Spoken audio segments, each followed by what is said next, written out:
Hi అండి. సింపుల్గా చాలా హెల్తీగా తొందరగా అయిపోయి ప్రిపరేషన్ ఏమీ లేకుండా తయారు చేసుకునే బ్రెడ్ ఆమ్లెట్ని చూసుకుందాం.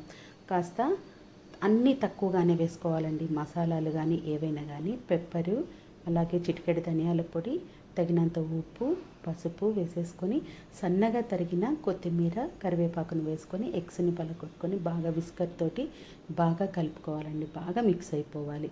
ఇలా మిక్స్ అయిపోయిన దాన్ని పక్కన పెట్టేసుకొని స్టవ్ మీద క్లోజ్డ్ ప్యాన్ పెట్టుకోండి. మనం దోశ వేసుకునే పెనం కంటే కూడా ఇలా క్లోజ్గా ఉన్నదైతే షేప్ కరెక్ట్గా వస్తుంది.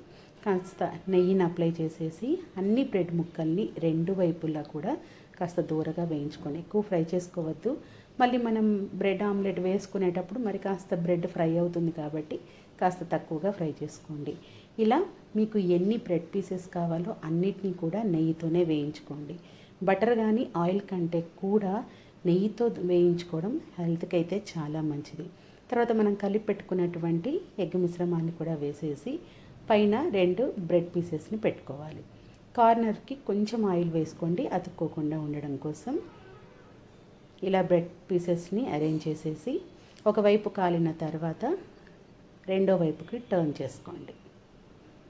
ఇవి పిల్లల లంచ్ బాక్స్లో అంటే స్నాక్స్ టైంకి తినచ్చు, లేకపోతే ఈవినింగ్ స్నాక్స్కైనా, మార్నింగ్ బ్రేక్ఫాస్ట్కైనా, దేనికైనా కానీ చాలా బాగుంటుందండి. అలాగే ఇష్టంగా కూడా తింటారు. సో ఫోల్డింగ్ చేసేయడం కూడా ఇలా చేశారంటే చూడటానికి కూడా చాలా బాగుంటుంది. ఫస్ట్ రెండో వైపుకి టర్న్ చేసుకున్న తర్వాత రెండింటిని కూడా ఇటు నేను చూపించిన మాదిరిగా ఫోల్డ్ చేసుకోండి. ఇలా చేసుకోవడం వల్ల బ్రెడ్ కింద మనం ఇంకొకటి ఫ్లేమ్ని చాలా తక్కువగా పెట్టేసుకోండి. హై ఫ్లేమ్లో, మీడియం ఫ్లేమ్లో పెట్టకండి. ఇలా అన్నిటినీ ప్రిపేర్ చేసేసుకుంటే ఎంతో simple and tasty bread omelette అయితే తయారైపోతుంది. పిల్లలకైతే సాస్తో సర్వ్ చేయండి, ఇంకా ఇష్టపడి తింటారు. Thank you for watching.